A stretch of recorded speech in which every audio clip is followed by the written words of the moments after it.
오늘 하나님께서 주시는 말씀은 사도행전 4장 1절에서 12절까지 말씀인데요. 저와 여러분이 한 절씩 교독하겠습니다. 사도들이 백성에게 말할 때에 제사장들과 성전 맡은 자와 사두개인들이 이르러 예수 안에 죽은 자의 부활이 있다고 백성을 가르치고 전함을 싫어하여 그들을 잡음에 날이 이미 저물었으므로 이튿날까지 가두었으나 말씀을 들은 사람 중에 믿는 자가 많으니 남자의 수가 약 5천이나 되었더라.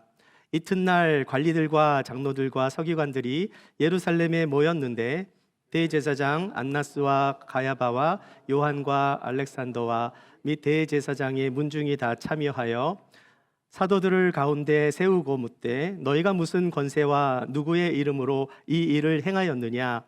이에 베드로가 성령이 충만하여 이르되 백성의 관리들아 장로들아, 만일 병자에게 행한 착한 일에 대하여 이 사람이 어떻게 구원을 받았느냐고 오늘 우리에게 질문한다면 너희와 모든 이스라엘 백성들은 알라. 너희가 십자가에 못 박고 하나님이 죽은 자 가운데서 살리신 나사렛 예수 그리스도의 이름으로 이 사람이 건강하게 되어 너희 앞에 섰느니라. 이 예수는 너희 건축자들의 버린 돌로서 집 모퉁이의 머릿돌이 되었느니라. 다른 이로서는 구원을 받을 수 없나니 천하 사람 중에 구원을 받을 만한 다른 이름을 우리에게 주신 일이 없음이라 하였더라. 아멘. 네, 오늘은 사도행전 4장 말씀을 통해서 오직 예수밖에 없습니다라는 제목으로 말씀을 나누겠습니다. 우리가 지난주 나누었던 사도행전 3장에서 사도 베드로와 요한은 성전으로 기도하러 가는 도중에 성전 미문에서, 그 미문 앞에서 구걸하던 안진뱅이를 예수의 이름으로 일어서게 해주었어요. 태어나서 40년 동안 한 번도 걸어본 적이 없던 장애인이 예수의 이름으로 일어서게 되자 그가 제일 처음 한 게 뭐였죠? 성전에 들어가 하나님을 찬송했습니다. 자, 그러자 어떻게 됐어요?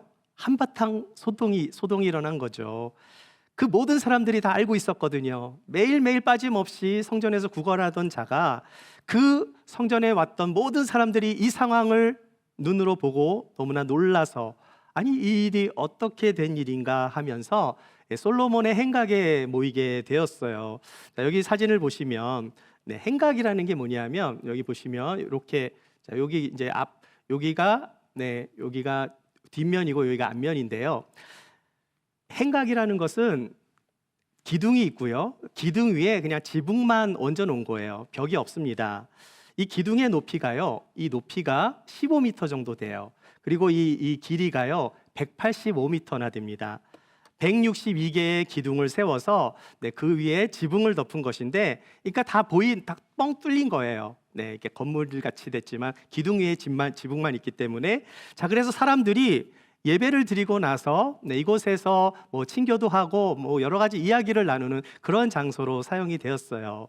안진뱅이가 일어나는 놀라운 일이 발생하자 어떻게 된 일인지 사람들이 그 이야기를 듣기 위해서 엄청나게 많은 사람들이 이 솔로몬의 행각에 모여든 거예요. 이때 베드로가 이 솔로몬의 행각에서 설교를 합니다. 여러분 혹시 기억나세요? 베드로가 첫 번째 했던 설교가 언제였죠? 오순절 120명의 사람들이 성령의 세례를 받아 방언을 말하기 시작하면서 그 전 세계에서 온 사람들이 자기네 방언으로 막 사람들이 이야기하고 기도하는 걸 듣고 놀라서 그때 사람들이 많이 모여 있었잖아요. 자, 그때 베드로가 예루살렘에서 첫 번째 설교를 해요. 얼마나 많은 사람들이 예수님을 믿었어요? 그때 3,000명이나 되는 사람들이 예수를 믿으면서 그냥 그걸로 끝난 게 아니라 그러면서 예루살렘에 교회가 생기게 된 거예요. 성령이 강림하시고 나서 첫 번째 말씀이 선포되었는데, 자, 이번에는 예수의 이름으로 안진뱅이가 일어나는 역사를 경험하며 베드로의 두 번째 설교가 선포가 된 것입니다. 어떤 패턴이 있습니까, 여러분?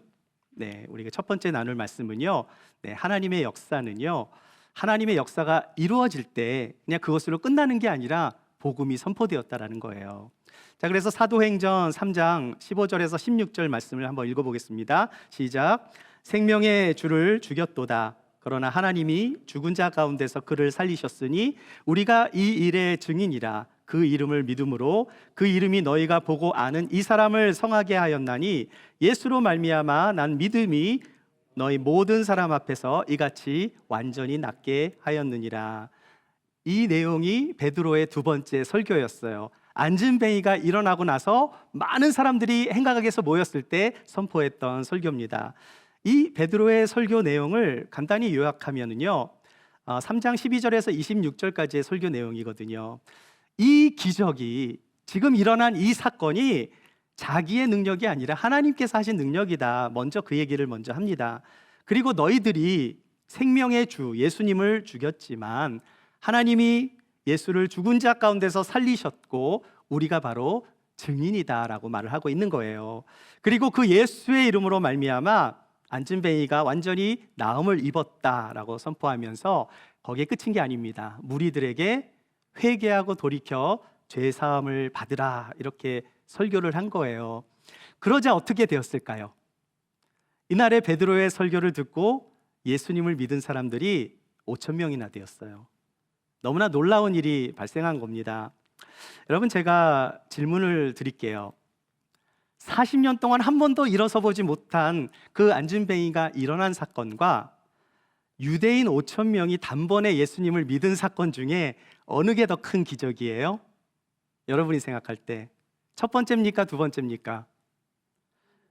둘 다 큰 기적이지만 굳이 하나를 고르자고 한다면 그 완악한 유대인들 5천 명이 한꺼번에 예수님을 믿게 된 것이 안진뱅이가 일어난 것보다 저는 더 큰 기적이라고 생각을 해요. 사실 안진뱅이가 일어난 사건은 이때만 있었던 게 아니거든요.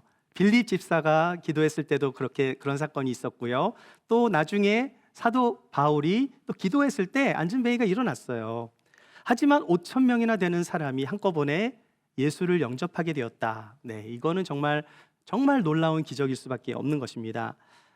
이 사건을 통해서 예루살렘의 초대교회가 더욱더 크게 성장할 수 있었어요. 사랑하는 여러분, 하나님께서 치유를 주신 이유는요, 단지 치유에만 목적이 있는 게 아니에요. 치유를 통해서 복음이 선포되고 구원받는 역사가 일어났던 거예요. 복음을 전하면 누가 드러나죠? 예수님께서 영광 받으시고 예수님이 전해지고 예수님이 드러나시는 거예요.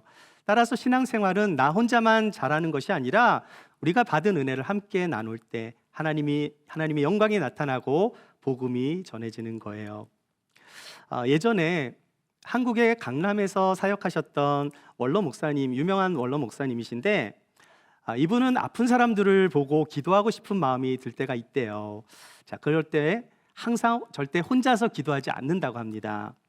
성령께서 기도하면 나을 거라는 마음을 주셔서 기도할 때가 있으시대요. 그런데 그런 마음이 들 때마다 본인이 혼자 기도하는 게 아니라 기도팀과 함께 손을 얹어서 기도를 하신대요. 왜 그렇게 하실까요? 치유를 주시는 분이 하나님이시잖아요. 여러 사람이 함께 기도할 때 치유가 일어나면 목사님 혼자 개인이 영광을 받는 게 아니라 하나님께서 영광을 받으시기 때문에 그렇게 하신다고 말씀하고 있어요. 지금 사도 베드로는요, 이전의 베드로가 아닙니다. 많은 사람들이 모이니까 흥분할 수 있잖아요.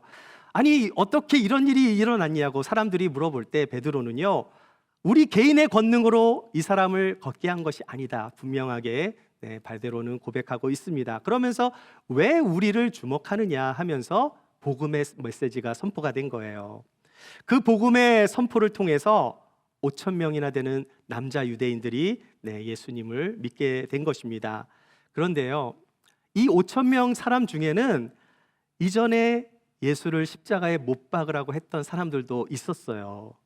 하지만 그 성전 미문 앞에서 그 일어나 치유를 받은 그 안진뱅이의 사건을 통해서 유대인들은요, 정말 입을 다물 수 없는 놀라움을 표하면서 그런 상황에서 베드로의 메시지 복음이 선포되자 예수님을 거부할 수 없게 되었던 것입니다. 그런데 문제는요, 지금부터 시작이 돼요. 베드로의 설교를 다 좋아했던 건 아니에요. 베드로의 설교를 듣고 싫어했던 무리들도 있었습니다. 누구일까요?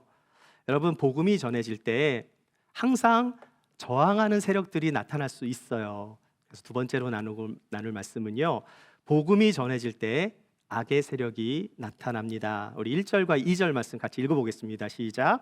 사도들이 백성에게 말할 때에 제사장들과 성전 맡은 자와 사두개인들이 이르러 예수 안에 죽은 자의 부활이 있다고 백성을 가르치고 전함을 싫어하여. 누가 싫어했어요? 제사장들과 성전 맡은 자와 사두개인들. 자, 5천 명이나 되는 사람들이 베드로의 그 설교를 듣고 예수님을 영접했습니다.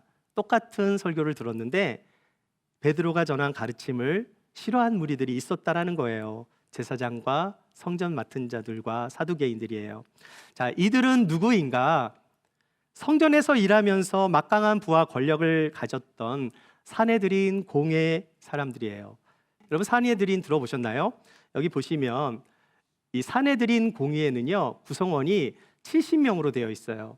의장을 포함하면 총 71명입니다. 의장은 대제사장이 맡고요. 제사장 그룹, 사두개파 사람들, 또 성전을 돕는 레위인들, 장로들, 서기관들, 율법학자들, 이 중에는 또 바리새인들도 있고요. 네, 원래 이 모세 시대에 70인 장로들이 같이 모세를 도와서 이렇게 함께 판결을 했던 그거 성경의 유래를 통해서 이 숫자가 만들어진 것입니다. 자, 이들은 일전에 예수님께서 잡히셨을 때 이 사내들인 공의회가 소집이 되면서 로마의 총독이었던 빌라도에게 예수님을 죽이라고 압박을 가했던 사람들이 바로 이 사내들인 구성원들이었어요. 그렇게 똘똘 뭉쳐서 자기의 뜻을 이루기 위해서 예수님께서 십자가에서 죽으셨을 때 이들은 승리의 파티를 연 것입니다. 자, 그런데 그렇게 죽었다는 예수가 부활했다는 설교를 지금 베드로가 했을 때 누가 싫어했겠어요? 특별히 사두개인들이 싫어한 거예요. 여러분, 바리새인과 사두개인들 그러면 우리는 좀 생소할 수 있는데요. 왜 사두개인들이 베드로의 설교를 싫어했는가? 제가 한번 이 도표를 한번 보여드릴게요. 여기 바리새인들이 있고요, 사두개인들이 있는데 사두개인들은요, 이 사독이 누구냐면 다윗 시절의 대제사장의 이름이 사독입니다. 이 사독의 후손들이 사두개인이고 나중에 이들이 제사장의 역할을 하는데 이들은 아주 부유한 귀족 출신이에요. 자, 그런데 바리새인들은요, 일반 사람들한테 되게 존경을 받았어요. 율법에 또 정통했고요. 바리새인들이 다 나쁘지 않습니다. 이 사람들은 거룩함을 추구하면서 나름대로 열심히 중산층 계층이 많았는데 일반 유대인들이 이 사람들로부터 지지를 많이 받았어요. 자, 그런데 이 사두개인들은요, 우리나라로 따지면은 친일파에 속해요. 친일파. 로마에 빌붙어서 자기의 권력을 유지하기 위해서 성전에서 아주 배부르게 그렇게 열심히 사람들을 속여서 그렇게 자기 이득을 위해서 그렇게 살았습니다. 자기 이득을 취했으니까 개인주의가 많으니까 사두개인이에요. 개인. 네. 자, 여러분, 바리새인들은 백성들의 지지를 받았지만 사두개인들은 백성들의 피를 그렇게 뽑아먹고 살았어요. 그리고 이들은 중요한 게 뭡니까? 가장 중요한 게 부활을 믿지 않는 거예요. 바리새인들은 부활과 내세를 믿었습니다. 영적인 세계를 인정했는데 이들은 현재 이 세계가 다라고 생각을 한 거예요. 한번 생각해 보세요. 이들은 부활을 믿지 않았기 때문에 현세만을 중요하게 생각했잖아요. 자, 그러니까 이들이 왜 예수님을 십자가에 못 박게 했는지를 우리는 생각해 볼 수 있어요.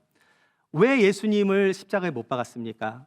표면적으로 보면 예수님이 하나님의 아들이라고 하니까 신성 모독죄를 적용해서 죽이려고 했지만 진짜 이유는 뭘까요? 그 숨어있는 그 진짜 이유는 자기들에게 부를 만들어주는 성전에서 벌어지는 비즈니스를 예수님께서 채찍질하면서 다 엎어버렸잖아요. 예수님께서 성전을 정화하기 위해 다 엎어버렸을 때 이 사람들의 분이 그게 달했던 거예요. 그리고 자기들은 부활이 없다고 가르쳤는데 예수님께서 죽으신 지 나흘 된 나사로를 살려주시고 나서 나는 부활이요 생명이라고 가르치셨어요. 그동안 자기들이 가르쳤던 모든 것이 예수님의 가르침으로 인해 자기가 틀렸다라는 것이 증명이 된 것입니다. 그래서 기득권의 세력을 놓치고 뺏길까봐 어떻게 해서든지 예수님을 죽이려고 했던 거예요. 자, 그런데 어떤 소문이 나기 시작합니까? 죽었다는 예수님께서 무덤에 시신이 없다라고 소문이 나는 거예요. 예수님이 부활해서 40일 동안 제자들과 함께 했다라는 소문도 들리고, 또 오순절이 되니까 막 성령의 역사가 성전 밖에서 막 일어났다라는 이야기도 들립니다. 그런데 가장 치명타가 뭐예요? 오늘 그 사건이죠. 성전의 미문 앞에서 안진뱅이가 예수의 이름으로, 그냥 일어났으면 몰라요, 예수의 이름으로 걷고 뛰는 일이 발생한 거예요. 여러분, 성전의 영역은 누구한테 있죠? 성전은 그 제사장의 나아바리, 자기 영역이잖아요. 제사장의 영역입니다. 성전의 바깥의 일은 그렇다 쳐요. 하지만 성전에서 벌어진 사건은 잘못하면 자기들의 밥그릇이 날아갈 위기에 처해 있는 거예요. 자, 그래서 예수의 그 부활의 소문으로 이미 마음이 뒤숭숭하고 있는데, 듣도 보지도 못한 예수님의 제자들이 나타나서 성전에서 예수의 이름으로 40년 동안 안진뱅이로 살았던 거린을 뛰게 만든 사건은 자기들에게 너무나 위협이 됐던 그런 사건이 되었던 것입니다. 그래서 이들을 어떻게 했을까요? 이들을 잡아서 가두었어요.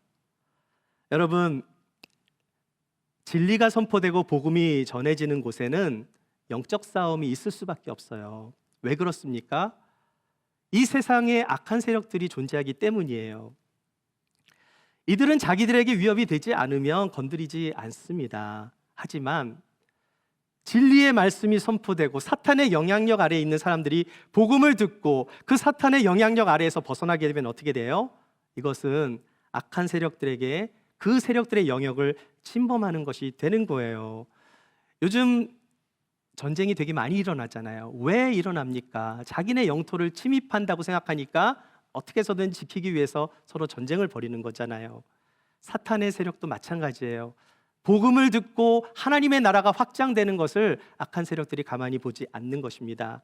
그래서 요한복음에 보면 예수님께서 이런 말씀하세요. 세상이 너희를 미워하면 너희보다 먼저 나를 미워한 줄 알라. 여러분, 예수님을 안 믿는 세상 사람들과 계속 좋은 관계를 유지하는 방법이 있어요. 세상 사람들과 좋은 관계를 유지하는 방법은요, 그들에게 복음을 전하지 않으면 아무 문제가 일어나지 않습니다. 하지만 10년, 20년, 30년 오랫동안 친구로 지내다가 예수님에 대해서 말씀을 전해보세요. 저항을 느끼게 될 거예요. 만약 그들이 쉽게 예수님을 정말 영접하게 됐다면 아마도 오랫동안 기도가 쌓여진 분일 가능성이 많아요. 하지만 일반적인 경우에 아무리 친한 친구라 할지라도 복음을 전하게 되면 텐션이 생기게 되는데, 이것이 영적 싸움인 거예요. 복음에 대해서 저항을 할 수밖에 없는 것입니다. 그래서 우리가 가까운 사람한테 복음을 전하는 게 더 어려운 법이에요. 제가 청년 시절에 앨범을 한 8집 정도 냈던 유명한 찬양 선교단이 있었거든요. 베이스 연주자가 좀 없다 그래서 제가 1년 정도 순회 공연을 좀 도와준 적이 있었어요. 주로 군부대도 가고 감옥소도 가고 또 공연을 할 때 교회에서 초청을 하면 교회도 가고 한 1년 정도 이제 베이스 연주자로 제가 집회를 도와줬었는데요.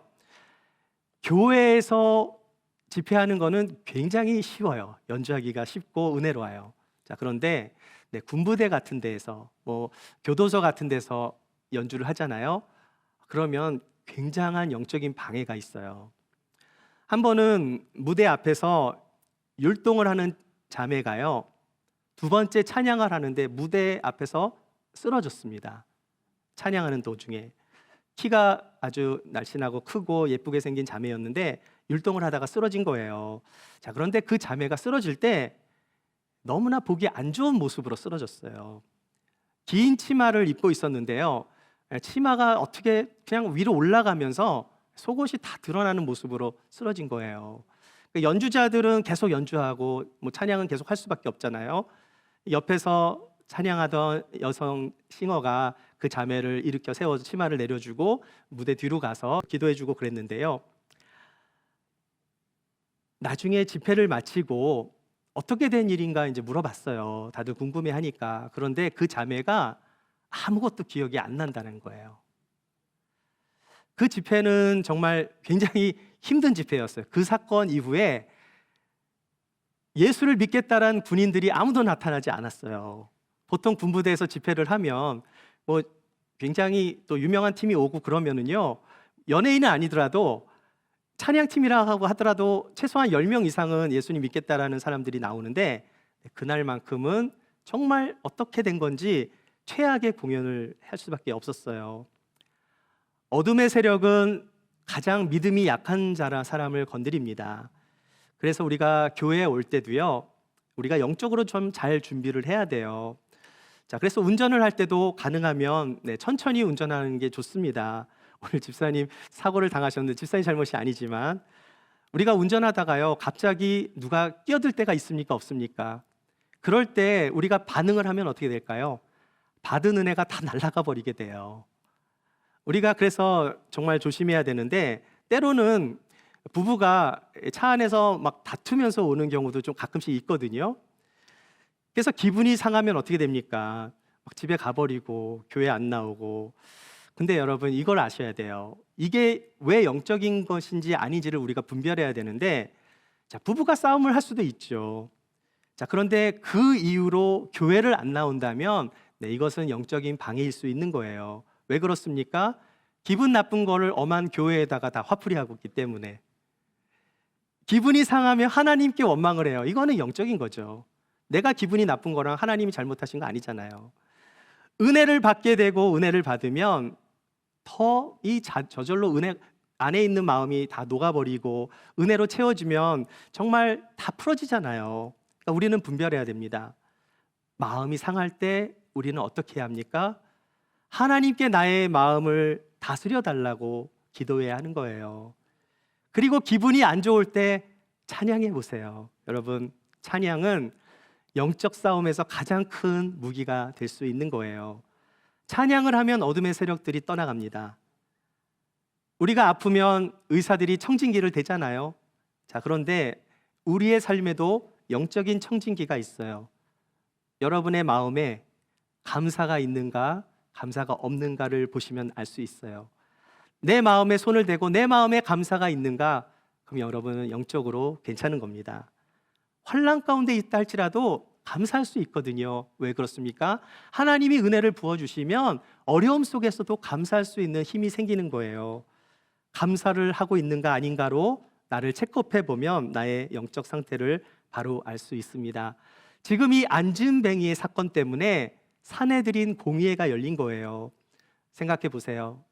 40년 동안 안진뱅이로 살아온 사람이 일어났다면 얼마나 감사한 일이에요. 그렇잖아요. 그런데 이 일을 가지고 공의회가 열렸다니까요. 왜 열렸습니까? 그 예수님의 제자들인 베드로와 요한을 잡아넣기 위해서 열린 거예요. 자, 그래서 6절과 7절 말씀 읽어보겠습니다. 시작. 대제사장 안나스와 가야바가 요한과 알렉산더와 및 대제사장의 문중이 다 참여하여 사도들을 가운데 세우고 묻되 너희가 무슨 권세와 누구의 이름으로 이 일을 행하였느냐.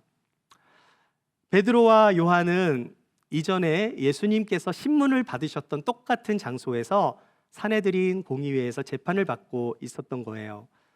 베드로와 요한을 법정에 세워놓고 7절을 보니까 너희가 무슨 권세로 또 누구의 이름으로 이 일을 행하였는가를 물어봅니다. 여러분, 성전 미문 앞에서 항상 구걸하던 안진뱅이가 일어났다면 하나님께 먼저 감사해야 되는 거잖아요. 오히려 이들은 사도들에게 너희가 무슨 권세로 누구의 이름으로 이 일을 행했냐고 그렇게 신문하고 있어요. 그러니까 너희가 어떤 종류의 능력을 사용한 건지를 물어본 건데요. 무슨 말입니까? 너희가 무슨 마술적인 주문을 외웠든지 아니면 악령의 힘을 이용해서 이 일을 행한 건지를 물은 거예요. 그리고 또 이 질문에는 함정이 숨어 있습니다. 여러분, 사내들인 사람들에게 예수님의 이름은 어떤 이름이에요?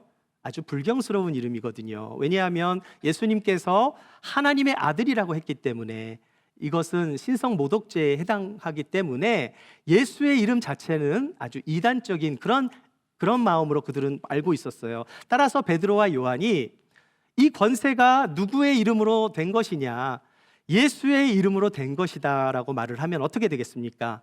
그렇게 대답을 하면 이들은 이단을 퍼뜨리는 죄가 성립이 되는 거예요. 자, 그런데 만약 이들이 하나님의 이름으로 이렇게 된 거라고 이야기를 하면 어떻게 될까요?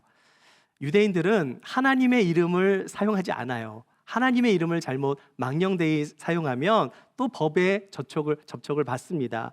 범죄가 되는 거예요. 따라서 베드로와 요한이 어떤 대답을 하든지 이들에게 죄를 뒤집어 씌우기 위해서 악의적으로 이런 질문을 한 거예요. 자, 그런데 지금 이렇게 신문을 받고 있던 베드로는 이전의 베드로가 아닌 거예요. 이들은 담대하게 선포합니다. 8절과 9절 읽어보겠습니다. 시작. 이에 베드로가 성령이 충만하여 이르되 백성의 관리들아 장로들아 만일 병자에게 행한 착한 일에 대하여 이 사람이 어떻게 구원을 받았느냐고 오늘 우리에게 질문한다면, 여러분 지금 베드로가 어떤 상황이에요? 성령이 충만해요. 이전에 베드로 같으면 이렇게 담대하게 말을 못했을 거예요. 성령으로 충만한 베드로는 산헤드린의 공의의 질문을 두려워하지 않았습니다. 성령으로 충만해지면서 또 지혜가 굉장히 많아졌어요. 본인이 뭐라고 말해요? 오히려 병자에게 착한 일을 했다. 내가 착한 일을 했다. 이 착한 일이란 뭡니까? 선한 일을 했다라는 거예요. 친절하게 그 병자를 세워줬다, 치료해줬다. 자, 그러니까 선한 일을 행한 자에게 신문을 하는 게 옳은 일이냐, 이렇게 간접적으로 표현을 한 거예요. 자, 그러면서 10절 말씀, 아주 중요한 말씀입니다. 같이 읽어볼게요. 시작. 너희와 모든 이스라엘 백성들은 알라. 너희가 십자가에 못 박고 하나님이 죽은 자 가운데서 살리신 나사렛 예수 그리스도의 이름으로 이 사람이 건강하게 되어 너희 앞에 섰느니라. 이 표현을 요즘 말로 하면은 사이다 대답이라고 말할 수 있을 거예요. 아주 시원하게 정말 산헤드린 공의의 원들에게 똑바로 자기가 하고 싶은 말을 했습니다. 지금 베드로는요 5가지 말을 한 거예요. 이 10절 말씀에서 첫 번째 뭡니까? 너희와 모든 이스라엘 백성들은 알라라는 거예요. 뭘 알아야 됩니까?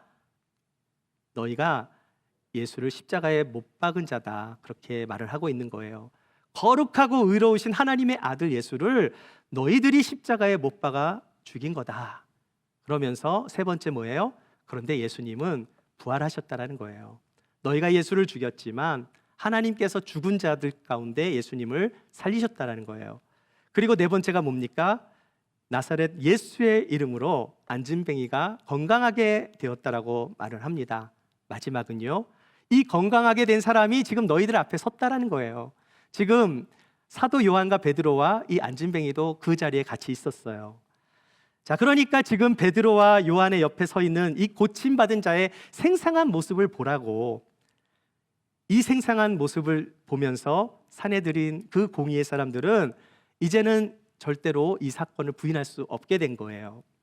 그러면서 베드로가 아주 중요한 말씀을 합니다. 세 번째로 나눌 말씀은요, 오직 예수의 이름으로 구원을 받는다라는 거예요. 우리 옆에 분들과 인사 한번 나누실 때 오직 예수의 이름으로 구원받습니다, 한번 인사 나누실까요? 네, 가끔씩 좀 잠을 깨야 되기 때문에 제가 시킵니다. 11절과 12절 말씀을 읽어볼게요. 시작. 이 예수는 너희 건축자들의 버린 돌로서 집 모퉁이의 머릿돌이 되었느니라. 다른 이로서는 구원을 받을 수 없나니 천하 사람 중에 구원을 받을 만한 다른 이름을 우리에게 주신 일이 없음이라 하였더라. 사랑하는 여러분, 오직 예수님의 이름으로 구원받는다는 사실을 믿으십니까? 예수의 이름이 아닌 다른 이름으로는 절대 구원을 받지 못한다는 사실을 믿으세요? 우리 11절 말씀은 우리가 잘 아는 말씀이죠. 여러분, 이 11절 말씀은 시편 118편 22절의 말씀이에요. 같이 한번 읽어보겠습니다. 시작. 건축자가 버린 돌이 집 모퉁이의 머릿돌이 되었나니. 여러분, 건축자들에게는 쓸데없다고 버려진 돌, 이 돌이 어떻게 됐어요? 버려진 돌입니다. 마치 예수님께서 유대인들에게 버림을 받고 죽이셨다라는 것을 표현하고 있는 이 돌이 어떻게 됩니까? 하나님께서 그를 죽은 자 가운데서 살리셨어요. 그리고 만민을 구원하는 기초로 삼아 가장 중요한 돌로 머릿돌이 되게 하신 거예요. 그 버려진 돌이 집 모퉁이의 코너스톤이 돼서 이 코너스톤을 기초가 돼서 모든 성벽이 세워지게 만드신 것입니다. 사람들은 그를 버렸지만 하나님은 그를 살리시고 머릿돌이 되게 하신 거예요. 그리고 나서 베드로가 이렇게 고백하죠. 다른 이로서는 구원을 받을 수 없나니 천하 사람 중에 구원을 받을 만한 다른 이름을 우리에게 주신 일이 없음이라. 이렇게 고백을 합니다. 아주 담대하게 성령에 충만한 베드로는 두려워하지 않았어요. 이제 예수 외에 그 어떤 이름으로도 구원을 받을 수 없음을 선포한 것입니다. 다시 말해서 너희들 지금 그 유대의 권력을 가진 너희들이 사내들인 공회원이라 할지라도 너희들도 예수가 아니면 구원을 받지 못해. 이 말씀을 선포한 거예요. 이 선포가 사내들인 공의의 사람들한테는 너무나 불편한 진실이 되어버린 거죠. 그것이 무엇입니까? 예수 그리스도만이 유일한 구원자시다. 여러분, 구원자라는 이 구원, 이 헬라어는요, 소테리아라는 단어 헬라어는요, 단순히 그냥 앉은뱅이가 일어나는 구원을 말하고 있는 게 아니고요, 죄와 형벌과 영원한 심판으로부터 구원을 의미하는 전인격적인 구원을 의미해요. 예수님께서 뭐라고 말씀하셨습니까? 나는 길이요 진리요 생명이라고 말씀하셨어요. 나로 말미암지 않고서는 아버지께로 올 자가 없느니라 말씀하고 있습니다. 그 사실을 믿으십니까? 아멘. 저에게 간증이 있어요. 저희 부모님은 두 분 다 연로하시지만 예수님을 두 분 다 잘 믿으시는 분들이에요. 원래 저희 어머니 쪽 외가는요, 원래 캐톨릭 가게였거든요. 캐톨릭 신자들이고 아버지 좀 친가 쪽은요, 모두 불교 신자거나 아니면은 무교거나 그랬어요. 근데 어떤 계기로 인해서 아버지 쪽의 모든 친가 식구들이 예수님을 믿게 되는 사건이 있었습니다. 제가 중학교 한 3학년 때 셋째 삼촌께서 폐암 말기로 병원에서 투병하시면서 이제 마지막 시간을 보내실 때였거든요. 우리 아버지도 이제 동생의 마지막을 보기 위해서 병원에 갔었는데 어느 노방 전도팀이 병원을 와서 이렇게 방문을 했다고 해요. 자, 그런데 이 삼촌의 이 마지막을 지켜보시던 숙모님이 독실한 불교 신자였는데 평상시에 이분이 보살님으로 불리는 정말 독실한 불교 신자였대요. 그러니까 전도팀이 병실에 오자 숙모님이 전도팀을 이제 내쫓아 버린 거죠. 그들을 내보냈습니다. 자, 그런데 그 모습을 본 저희 아버지가 마음이 좀 편치 않았던 것 같아요. 근데 저희 아버지는 예수님을 믿지 않았었거든요. 근데 이분들이 오면은 그래도 동생을 위해서 기도라도 해줄 거 아니에요. 자, 그런 상황에서 숙모님이 잠시 자리를 비운 사이에 저희 아버지가 그 전도팀을 막 찾아간 거예요. 찾아서 우리 동생을 위해서 좀 기도해 줄 수 있느냐. 그 전도팀이 방문을 한 거예요. 병원에 신방을 와줘서 방문을 한 것입니다. 그리고 그렇게 전도팀의 복음을 듣게 된 셋째 삼촌이 극적으로 예수님을 영접하셨어요. 그리고 삼촌께서 마지막 임종을 앞두고요, 모든 가족과 친척들이 다 모인 자리에서 예수를 믿으라고 마지막 유언을 남기시고 하나님 나라로 가셨어요. 그 일이 있고 난 후에 어떻게 되었을까요? 숙모님은 남편의 유언을 받아서 보살님에서 독실한 크리스찬이 되었고요. 할머니를 비롯해서 그 아버지의 형제 자매들, 그러니까 저한테는 뭐 삼촌, 고모들 모든 식구들이 모두 교회를 다니게 되면서 친가가 모두 예수님을 믿는 가족이 된 거예요. 하나님은 마지막 순간에 삼촌을 구원해 주셨는데 그 삼촌의 유언으로 말미암아 온 가족이 구원을 받게 되는 역사를 경험한 것입니다. 그리고 제가 훗날 목사가 됐잖아요. 우연이 아닌 것 같아요. 저는 이 말씀을 믿어요. 이르되 주 예수를 믿으라. 그리하면 너와 내 집이 구원을 받으리라. 이 말씀 믿으십니까? 한 사람의 믿음으로 말미암아 친가 식구들 모두가 구원을 받았으니 셋째 삼촌은 헛되게 폐암으로 돌아가신 것이 아니라 가장 값진 선물을 남기고 하늘나라로 가신 거예요. 여러분, 이 땅에 사는 삶이 그렇게 오랫동안 우리는 살 수 없잖아요. 여러분, 자녀들에게 여러분은 뭘 남겨주고 싶으십니까? 많은 유산을 남기기 위해서 노력하실 필요 없어요. 가장 좋은 게 뭘까요? 가장 좋은 것은 믿음의 유산을 남겨야 하는 거예요. 그것이 가장 큰 축복인 줄 믿습니다. 여러분에게 예수님은 누구십니까? 정말 예수님이 여러분의 구원자이심을 믿으십니까? 예수를 믿으면 너와 내 집이 구원을 받게 될 것임을 믿으십니까? 우리가 이 땅을 살아가면서 나의 삶은 오직 예수 그리스도뿐입니다라고 고백할 수 있겠습니까? 하나님의 은혜는 마지막 숨을 거두는 순간에도 찾아와요. 그러나 다른 이름으로는 구원을 받을 수 없어요. 우리가 살아있을 때 예수님을 믿어야 하는 것입니다. 예수 그리스도가 우리의 인생의 해답이에요. 예수님을 믿으심으로 인생의 답을 찾아가십시오. 만일 여러분 주변에 아직 예수님을 믿지 않는 영혼들이 있다면 기도하시고 복음을 전하세요. 복음이 전해질 때 구원받는 역사가 일어나게 되는 것입니다. 예수 그리스도의 복음의 능력을 믿으시고 오직 예수님밖에 없다라는 사실을 고백하시며 우리가 이 땅에서 예수를 믿음으로 영광스러운 하나님의 존귀한 아들과 딸들이 되시기를 주님의 이름으로 축원합니다.